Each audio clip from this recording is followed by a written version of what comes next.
이야기 고수가 들려드리는 옛날 이야기. 집에 들어가기 싫어하는 낭군.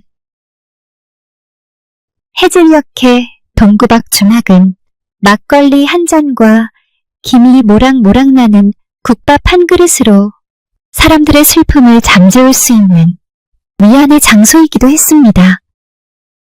전쟁터의 패전병처럼 어두운 얼굴로 구석진 객방에 홀로 앉아있는 남자가 있었습니다. 그때 또 어떤 한 남자가 주막에 들어서면서 맥 빠진 목소리로 말했습니다. 주모, 술 한 우리병에 너비아니 한 접시 주시오. 그는 방에 들어서면서 먼저 온 남자를 흘낏 보니 눈이 시퍼렇게 멍든 것이 보였습니다. 주모가 말했습니다. 마침 혼자들 오신 것 같으니 겸상 차려도 되겠소? 두 사람이 고개를 끄덕이자 돌아서는 주모에게 나중에 온 남자가 퉁명스럽게 말했습니다.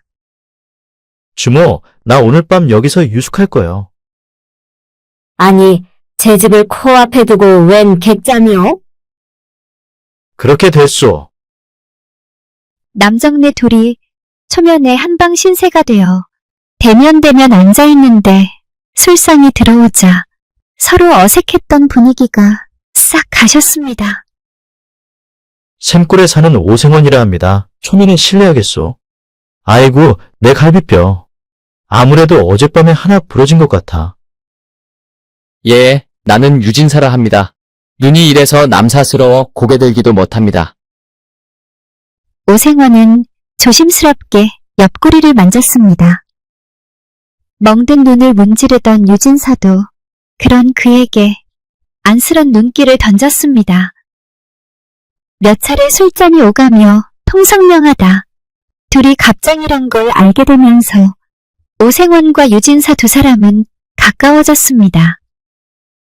이야기를 나누다 보니 동병상련인 처지였지요. 둘 다 과거 시험에 계속 낙방한 것이었습니다. 소가에는 어찌 붙었으나 대과는 보는 족족 떨어지다가 이제는 아예 포기해버린 상태였습니다. 오생원은 공부를 하려고 해도 할 수가 없는 형편이지만 시험을 치르는 척 하는 입장이라 좀 놀다가 집으로 돌아갈 생각이었습니다. 그런데 여쭤봐도 될지 모르오나? 어쩌다 눈에 그리 멍이. 아, 네, 참 내원.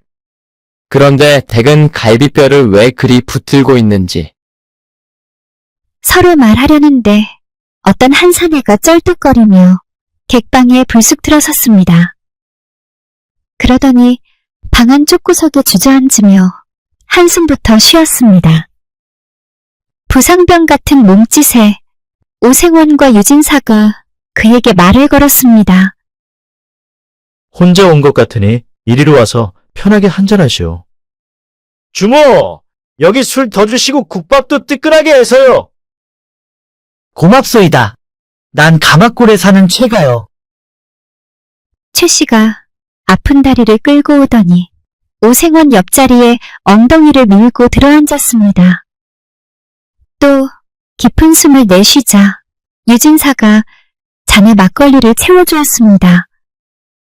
몇 순배 돌고 나니 남자들은 체면이고 자존심이고 눈 녹듯이 다 사라져 세 사람은 하나씩 하나씩 허물을 벗기 시작했습니다. 그나저나 나만 다리가 아픈 줄 알았는데 형씨는 눈이 왜 그리 퍼렇게 멍이 들었어? 또 형씨는 왜 그리 계속 가슴을 만졌었고 신음소리를 내는 것이요? 우리는 안 그래도 댁에 오기 전에 그 이야기를 하려던 참이었소. 눈이 퍼런 유진사가 먼저 어깨를 움츠리며 말했습니다. 내 초면인데도 하도 답답하여. 내가 정말 창피해서. 오늘은 아내가 빗자루 들고 쫓아와서 쓸모없는 축쟁이라고 부르지 뭡니까? 만약 내가 시간을 되돌릴 수 있다면. 하지만 안타깝게도 운명은 잔인하구려. 내 인생 몇십 년 살지는 않았지만 혼인한 게 후회되는 대목이요. 유진사의 한숨에 오생원이 물었습니다. 혼인이 인생에서 가장 큰 후회거리라고요?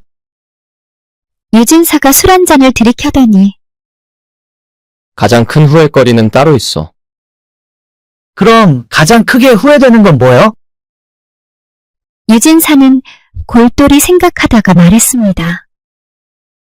15살 때 길에서 주운 돈주머니를 돌려주지 말았어야 했는데 오생원과 최 씨가 고개를 갸웃거리자 유진사는 인생 최대 실수를 털어놓았지요. 가난한 집안에서 6째로 자란 내가 15살 적에 두 끼를 가는데 땅 위로 빨간 비단 주머니가 보이지 않겠습니까? 마치 하늘이 직접 그것을 나 가지라고 길바닥에 놓아둔 것 같았습니다. 호기심에 행운이라고 생각한 나는 그것을 집어들었지요. 얼른 품속에 감추고 두리번거리며 산속으로 들어갔지 뭡니까? 주위에 누구도 보이지 않는 곳에서 쪼그려 앉아 주머니 끈을 풀었는데 묵직한 주머니 안에는 엽전이 잔뜩 들어있었지요. 와, 눈앞에는 그동안 먹고 싶었던 깨어시며 인절미, 고깃국 그런 게 막 어른거렸습니다. 나는 가슴이 콩닥콩닥 뛰었지만 금세 마음에 먹구름이 꼈습니다. 어머니한테 수없이 들어온 말, 바늘도둑이 소도둑 된다는 그 말이 머리를 뒤흔들었습니다. 순진한 나는 힘없이 타박타박 산에서 내려와 주머니를 주었던 그 둑길에 되돌아가서 앉았습니다. 얼마나 지났을까? 멀리서 처녀 하나가 울고 불고 그 옆에는 어미인 듯한 여인이 벌겋게 달아오른 얼굴로 둑길을 거슬러 오는 모습이 보였습니다. 나는 일어서서 새빨간 돈주머니를 치켜들며 흔들어댔지요. 그 처녀는 막 달려오더니 허참 나를 으스러질 듯 꼭 껴안지 뭡니까?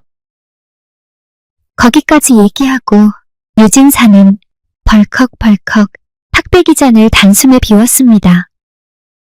오생원이 물었습니다. 주머니 임자 찾아준 것은 잘한 일인데 그것이 왜 그렇게 후회되는 일이요?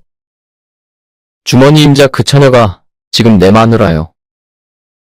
아이고, 그럼 대단한 인연 아니요? 그러게요. 내 이야기 좀 더 들어보시오. 주머니를 받아든 그녀는 나를 자세히 바라보며 날카로운 눈을 가늘게 뜨더니 어머니에게 당장 이렇게 선언하는 것이었지요. 엄마, 요즘 같은 때 이런 정직한 남자가 어디 있겠어? 나 당장 결혼할래. 나는 양심적으로 살려다 졸지에 혼인까지 하게 되리라는 것은 상상도 못했지요. 그녀의 어머니는 결혼식을 준비하고 있었고 그녀의 아버지는 내 집안 사정과 이것저것을 확인하더군요. 그러면서 내 등을 두드리며 너는 정말 운이 좋구나 라고 말했습니다. 그래서 난 나보다 4살이나 많은 무남 동료, 그 처녀 집에 대릴사위로 들어가게 되었습니다. 그녀를 만난 지 보름 만에 총각딱지를 뗀 거지요. 꽤 잘 사는 집에 대릴사위로 들어갔으니 주위에서는 팔자가 폈다면서 이제 돈 걱정 없이 공부만 해서 벼슬만 하면 부러울 것이 없겠다고들 했지요.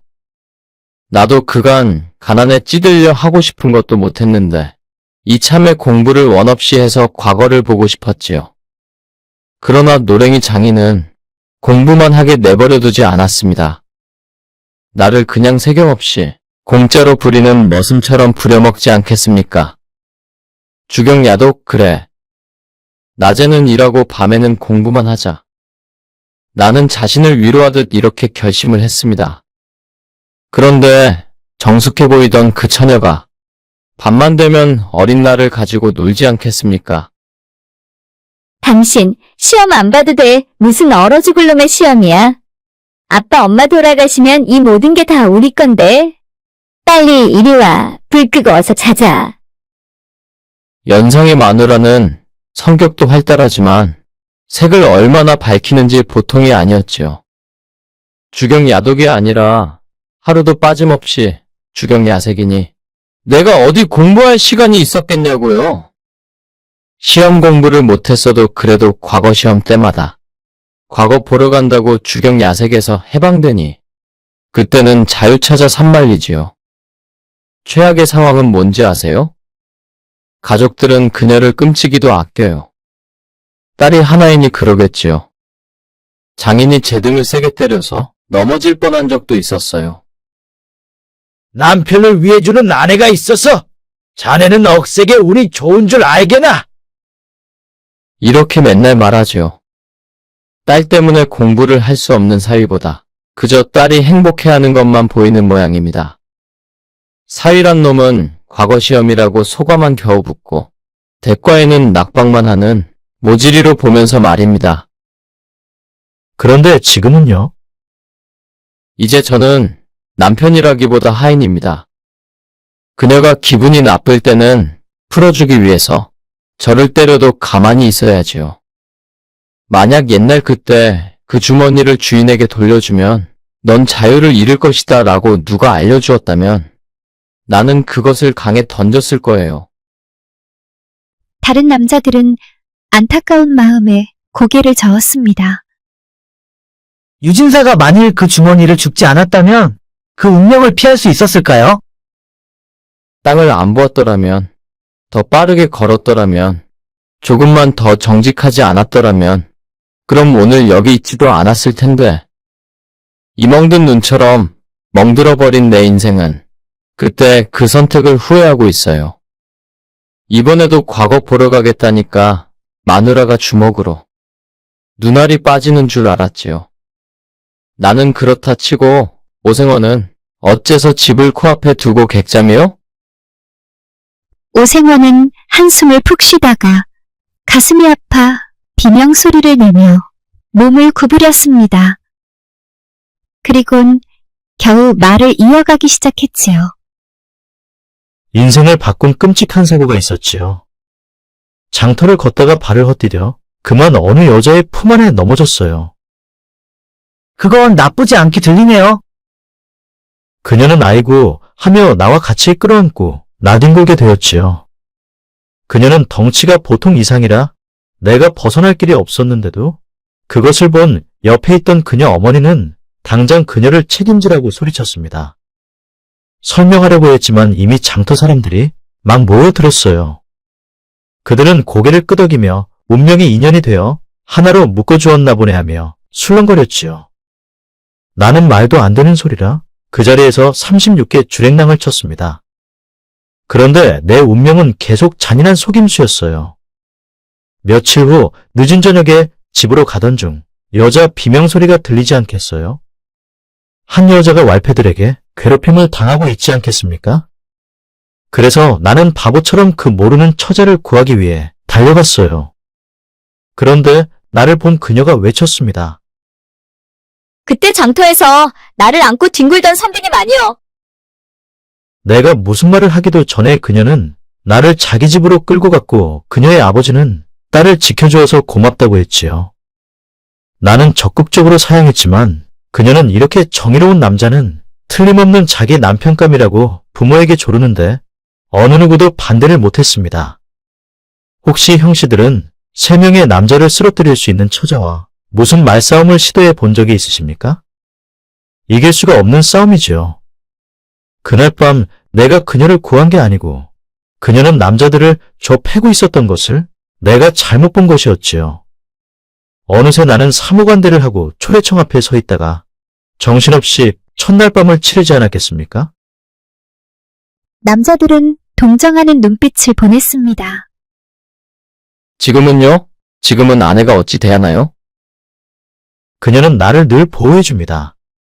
내가 무거운 자루를 두 손으로 들어 올리려고 낑낑대면 그녀는 나를 새님이라고 부르며 한 손으로 그 무거운 자루를 번쩍 들어 보이지요. 아이고, 그때 내 자존심이란. 그런데다 그 덩치로 매일 밤 나를 내리 누르면 내 갈비뼈가 으스러지는 것 같다오. 오, 이런, 그래서 가슴팍이 자꾸 아프다고 하는구려? 남자들은 몸서리를 쳤습니다.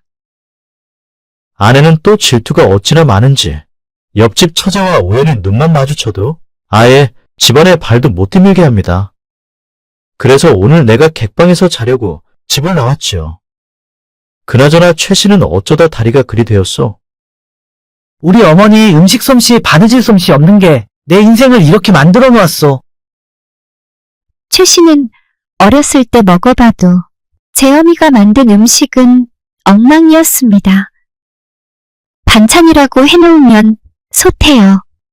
장은 담갔다 하면 구더기가 바글바글했습니다. 바느질은 또한 어떤가요? 얼기설기 꿰맨 옷을 입고 다니니 어린 그는 창피했던 기억이 많았지요. 손기술이 유난히도 없던 어머니로 인해 고을에서 손재주가 뛰어난 처녀를 비록 박색이고 입은 함지박처럼 크지만 그런 처녀를 며느리로 들인 것이었습니다.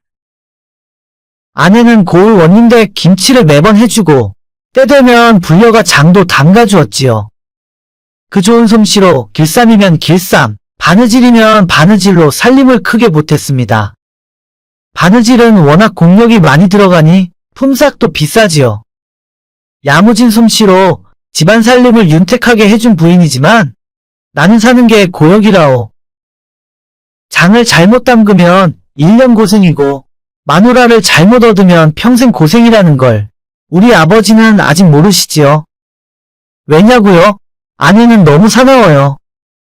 그녀는 수탉들보다 먼저 깨어나고 내가 그녀보다 먼저 일어나지 않으면 나에게 찬물을 끼얹어 버리지요.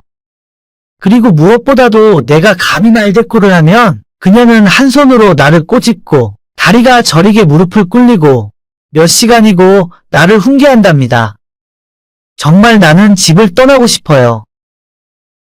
최 씨는 아픈 다리를 주무르며 한숨을 내쉬었습니다. 그러다 갑자기 멀리서 날카로운 목소리가 울려 퍼지자 동시에 남자들이 귀를 세웠습니다. 유진사가 갑자기 일어서며 숨가쁘게 말했습니다. 익숙한 목소리여, 가봐야겠소. 오늘 정말 반가웠소. 나를 찾는 모양이요. 최 씨도 엉겁결에 일어나며 외쳤습니다. 세 남자는 뒷문으로 빠져나가 흩어지더니 이내 어둠 속으로 사라졌습니다. 세 남자들의 마음 깊은 곳에서는 아무리 멀리 도망쳐봐야 부처님 손바닥 아니라는 것을 이미 알고 있는 듯 했습니다.